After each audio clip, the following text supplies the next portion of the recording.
Неефикасни се мерките што досега се преземени за решавање на проблемот со бездомните животни, пред се кучињата скитници. Нивниот број не се намалува, иако од буџетите на општините во државата се издвојуваат средства за вакцинирање и соодветен третман на сегашната популација.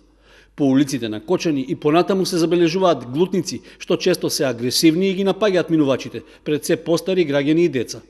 Овој проблем беше и главна тема на состанокот на граѓанската советодавна група, на која по иницијатива на граѓанските здруженија се разговараше за можните начини за подобрување на ситуацијата.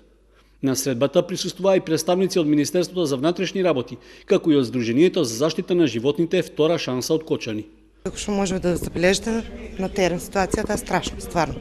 Имаме 200, значи груба бројка, имаме 200 кучиња скитници.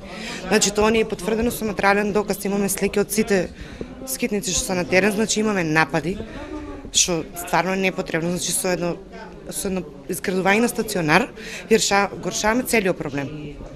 Сега само бараме општината да ни одобри изградба на стационар и да ни фактички обезбеди соодветни услови и хуман третман на животните.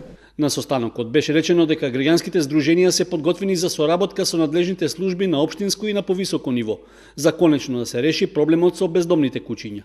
Сегашното заловување и третманот на животните е оценет како нехуман и треба да се промени.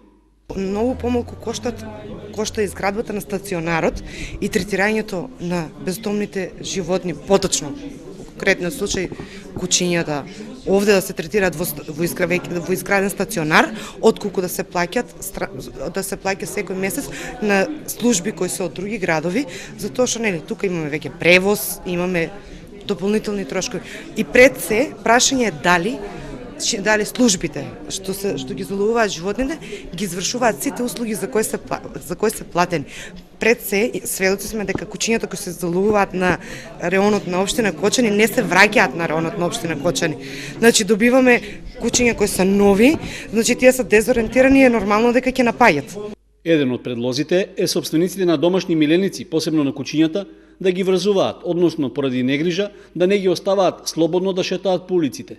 Сите предлози и заклучоци од состанокот на советодавната граѓанска група ќе бидат доставени до надлежните општински служби.